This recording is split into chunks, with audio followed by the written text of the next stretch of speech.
Olá, estamos iniciando mais um programa Alegria de Viver, com muita alegria como sempre, não é verdade? Porque nós sempre iniciamos o programa com muita satisfação, principalmente um programa como esse que fala sobre Jesus, fala sobre as passagens do Evangelho, sobre tantas coisas bonitas que ocorreram lá atrás, mas que são muito atuais nos dias de hoje. Trazem um conforto para a gente, nos trazem, nos explicam situações que nós vivenciamos no dia a dia, mas que se aplicaram lá atrás e que se aplicam ainda hoje. Eu sou Solange Godoy, junto com o nosso querido André Luiz Ruiz, e vamos iniciar nosso livro. Isso aí, Solange. Como é bom podermos voltar aqui com essa finalidade, através da Boa Nova, seja a rádio, seja a obra Boa Nova, temos aprendido muitas coisas e com elas esperamos que nossa vida tenha um novo significado, que nossa existência possa ter esses valores cristãos, não apenas como uma teoria, mas como de verdade algo que nossa existência possa refletir pela alegria de viver, pela doação de nós mesmos, pela satisfação de servir, que é o objetivo de Jesus quando falou tudo isso para nós. Hoje o capítulo é o capítulo 11. Isso, antes da gente iniciar, André, para quem não sabe, estamos falando, lógico, da obra Boa Nova, mas ela é de psicografia de Francisco Cândido Xavier e quem escreve através do Chico é o Espírito Humberto de Campos, para você que não sabe, tá bem? Então acompanhem com a gente, nós vamos iniciar o capítulo 11, cujo título é O Sermão do Monte. Difundidas as primeiras claridades da Boa Nova, todos os enfermos e derrotados da sorte, habitantes de Corazim, Magdala, Betsaida, Dalmanuta e outras aldeias importantes do lago enchiam as ruas de Cafarnaum em turbas, em multidões ansiosas. Os companheiros do mestre eram os mais visados pela multidão, por motivo do permanente contato em que viviam com o seu amor. De vez em quando, Filipe era assaltado, era envolvido no seu caminho por uma onda de doentes. Pedro tinha sua casa rodeada de criaturas desalentadas, muito tristes. Todos queriam o auxílio de Jesus, o benefício imediato da sua poderosa virtude. André, eu fico pensando aqui, imagina aquela época, sem remédios, sem médicos. De repente tiveram a notícia de que tinha um homem que estava curando as pessoas, que estava falando coisas positivas, falando de um outro reino. O que é isso? Imagina essas pessoas como não saíram correndo para buscar esse homem, para tentar conseguir uma cura, uma salvação, e quando não conseguiam chegar até Jesus, iam atrás dos seus discípulos também, não é? Tentando fazer com que ele os curasse. Naturalmente que nós encontraremos a fome sempre procurando a comida. E apesar de você ter realçado somente aqui as questões ligadas à cura, nós vimos que o que mais fez Jesus quando esteve entre nós não foi curar. Ele fez ensinar, dar esperança, dar um alento, porque muitos não tinham doenças, só eram deserdados da sorte, eram tristes, eram abatidos. Então, a mensagem que Jesus passava, falando-lhes ao coração, era um bálsamo que não curava feridas da matéria que eles não tinham, mas curava tumores da alma, insatisfações, angústias, raivas, frustrações. Então, quando eles não podiam chegar até Jesus, porque era mais difícil às vezes encontrar, Jesus andava para vários outros locais, também levando a sua mensagem. Quem estava em busca disto procurava os que eram próximos a Jesus, não é? Os assessores, vamos chamar assim, de Jesus, como acontece hoje. As pessoas não conseguem falar com o artista da sua devoção, então procuram o secretário, procuram o ajudante, procuram o cara que toma conta da segurança, vê se, olha, eu vou dar um bilhetinho, você entrega para ele, para mim, porque assim é fácil. Você quer que o seu ídolo saiba que você mandou um bilhete para ele, então você não vai chegar até ele, mas você faz isso por uma pessoa intermediária. E isso é o que nós estamos vendo aqui. E vamos continuar a ver na sequência da leitura. Vamos lá. Aos primeiros dias do apostolado, um pequeno grupo de infelizes procurou Levi na sua confortável residência. Desejavam explicações sobre o Evangelho do Reino, de modo a trabalharem com mais acerto na observância dos ensinamentos do Cristo. O coletor da cidade manifestou certa estranheza. Veja só, estavam então procurando ajuda e foram até a casa de Levi. Levi é Mateus, né? Levi era coletor de impostos, uma pessoa de melhor condição social e morava numa casa confortável para aquele tempo, né?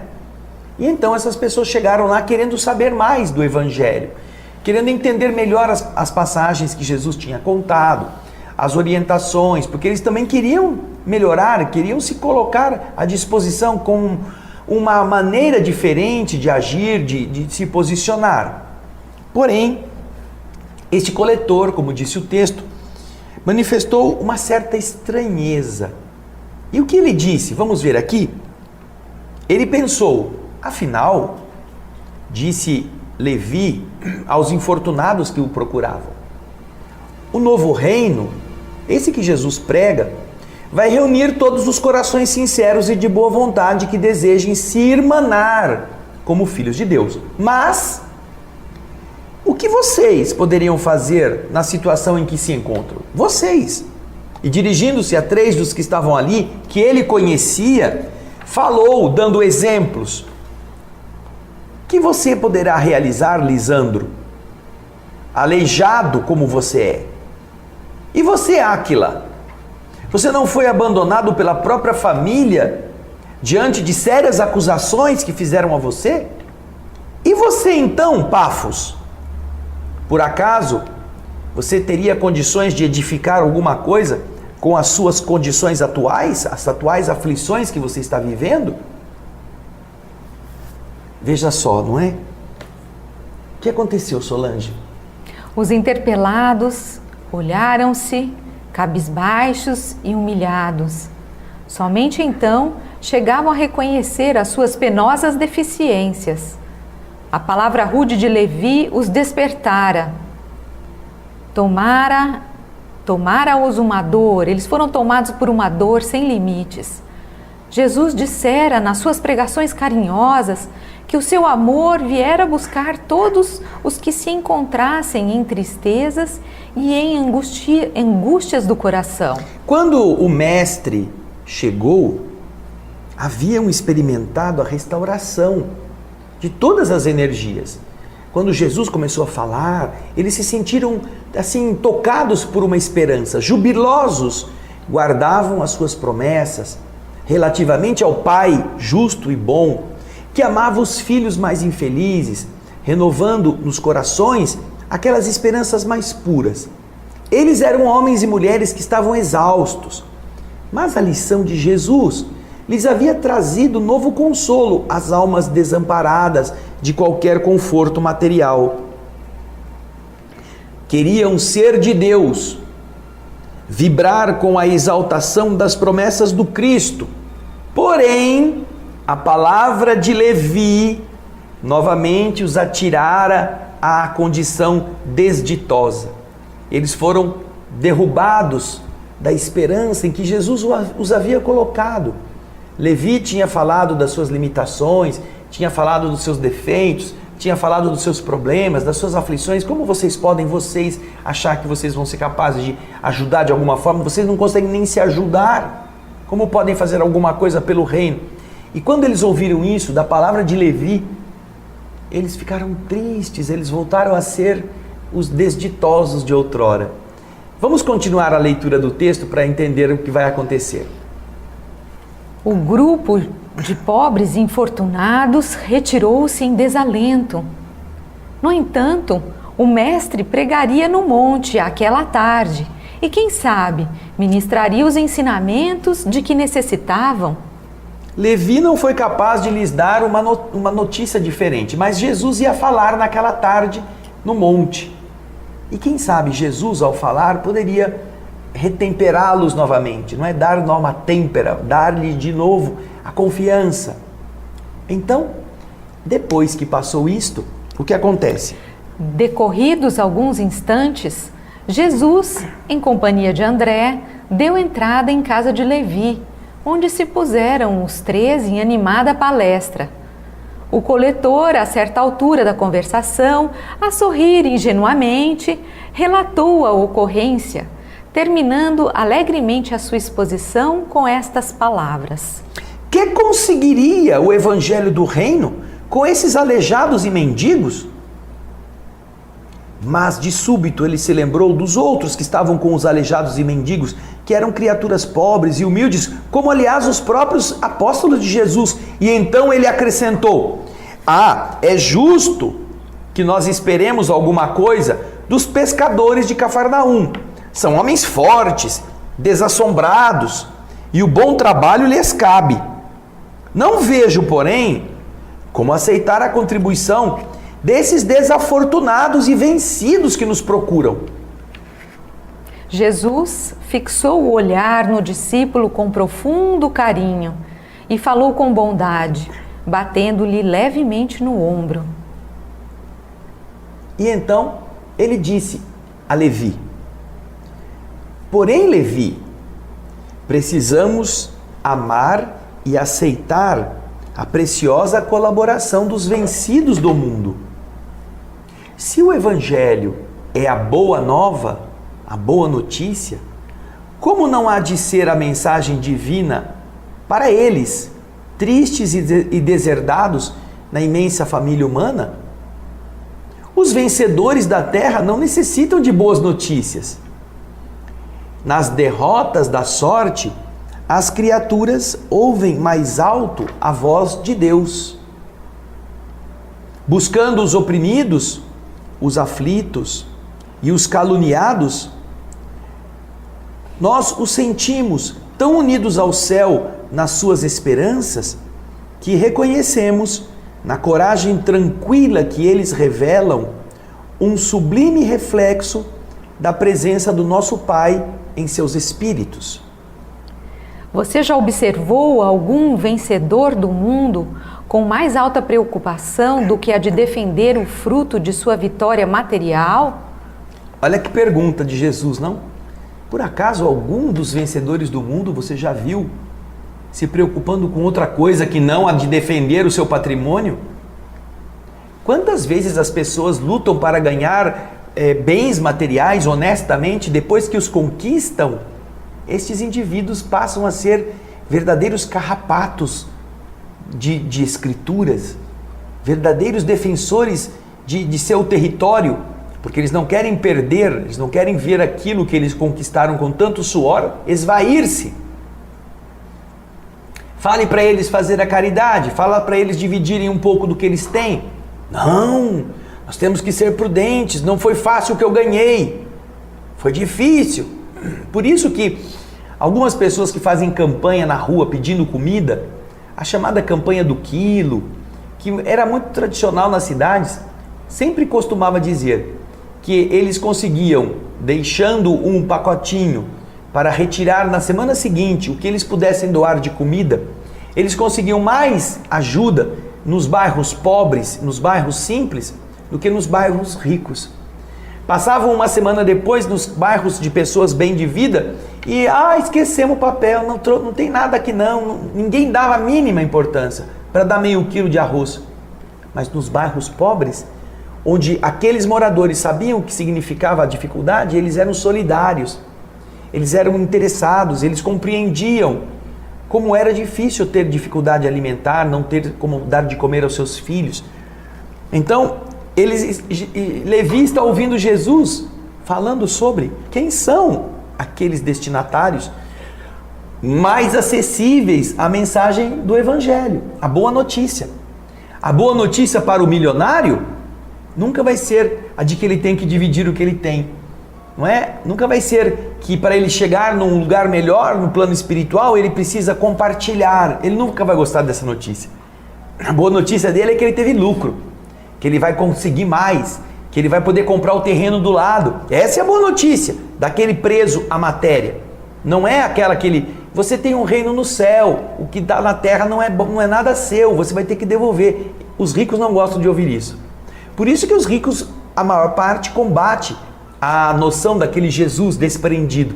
Gostam do Jesus preso na cruz, dentro das igrejas. Gostam do Jesus que está lá no pedaço de papel que a pessoa repete, nem sabe porquê e vai embora para casa a continuar a contar os juros que estão ganhando. Esse é o Jesus que eles gostam.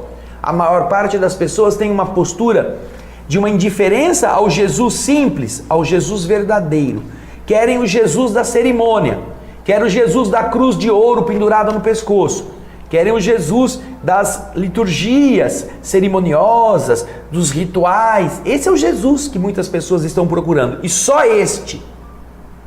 Porque se fosse esse Jesus aqui que Humberto de Campos nos apresenta, muita gente o enforcava ou o crucificava de novo. E aí, Solange, continua ele a falar. Levi sentia-se comovido e, aproveitando a pequena pausa que se fizera, exclamou algo desapontado. Sabe, Senhor, minhas observações foram feitas partindo tão só do meu intenso desejo de apressar a supremacia do Evangelho entre aqueles que governam o mundo. Ou seja, ele estava querendo grandeza também, não é? Ele estava querendo impor o Evangelho sobre aqueles que governam o mundo. Eu tenho pressa de fazer o Evangelho chegar sobre aqueles que governam o mundo. E aí, nós poderíamos dizer assim nos dias de hoje, né? Que lapada ele levou de Jesus, com todo o carinho que Jesus tem, né? Que lapada Jesus deu nele e dá em nós também, não é? Veja só o que Jesus diz para ele aqui na sequência. Quem governa o mundo é Deus, afirmou o mestre convictamente, e o amor não age com inquietação. Agora imaginemos, Levi, que os triunfadores da terra viessem até nós, ensarilhando, reunindo suas armas. Figuremos alguns generais romanos chegando a Cafarnaum, com os seus troféus numerosos e sangrentos, afirmando-se desejosos de aceitar o evangelho do reino de Deus e oferecendo-se para cooperar em nosso esforço. Certamente trariam consigo legiões de guardas e soldados, funcionários e escribas, carros de triunfos, espadas e prisioneiros. Começariam protestando contra as nossas pregações, pelas estradas desataviadas, pelas estradas simples da natureza. Por não estarem no íntimo, desarmados das vaidades das vitórias, edificariam suntuosos templos de pedra, em cuja construção lutariam duramente por hegemonias inferiores. Uns desejariam palácios soberbos, outros empreenderiam a construção de jardins maravilhosos. Recordando a ação das espadas mortíferas, talvez pretendessem disputar a ferro e fogo o estabelecimento do reino de Deus, exterminando-se reciprocamente por não cederem uns aos outros em seus pontos de vista, desde que cada vencedor se julga no mundo com maior soma de direitos e de importância. A pretexto de lutar em nome do céu, espalhariam possivelmente incêndios e devastações em toda a terra. E seria justo, Levi, trabalhássemos por cumprir a vontade do nosso Pai, aniquilando seus filhos, nossos irmãos? Poderíamos então atuar contra essas pessoas dessa forma violenta? Teríamos condições de tentar impor o reino de Deus de carinho, de compreensão, de compassividade, lutando contra esses que vieram se juntar a nós, grandiosos, poderosos, cônscios de sua liderança, com os seus exércitos a obedecê-los? Ou estariam tentando se apossar da mensagem de Jesus para que ela fosse dita e vivenciada segundo os interesses deles? Fazendo a sua maneira, a maneira deles. A maneira deles, segundo os seus métodos, segundo os seus pontos de vista. Entre eles não se entendem, cada um querendo ser mais importante, mais poderoso do que o outro. Imagina se eles iam aceitar que nós, que não somos nada, que não temos nenhuma representação humana, que não temos até o pão para comer, viéssemos a lhes dizer como agir. Né? Como que os derrotados poderiam ensinar os vencedores, entre aspas? É o raciocínio de Jesus. Você está desprezando os pobres, os estropiados, mas Vamos nos lembrar, lá no começo deste livro, tem um capítulo em que ele encontra com Caifás, o Anás, lá. E o Anás é o sacerdote, que depois vai ser o Anás, o sacerdote do julgamento de Jesus. E então, quando Anás pergunta para ele, mas quem serão os seus amigos? E ele responde, meus companheiros vão chegar de todos os lugares. E Anás então diz, ah sim, os ignorantes, os tolos estão em toda parte. Certamente, esse vai ser o material que você vai usar para fazer a reforma que você pretende. E então Jesus diz a ele, sacerdote, nenhum mármore existe mais puro e mais formoso do que o do sentimento.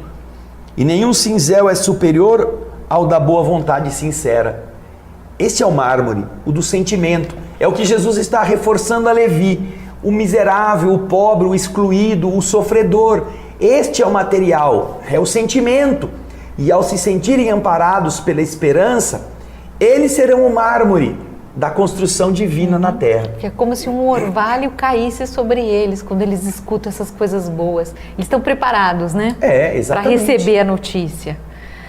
O apóstolo... Só depois que o apóstolo sair do intervalo, é que ele vai voltar. É mesmo. É, porque ela está tão empenhada, tão empolgada, que ela já quer ir para frente, mas... Gente, esse relógio corre muito rápido. Nós faremos um breve intervalo. Enquanto isso, você pode ligar para a gente no 0800 12 18 38 e participar do Clube Amigos da Boa Nova. Até daqui a pouquinho.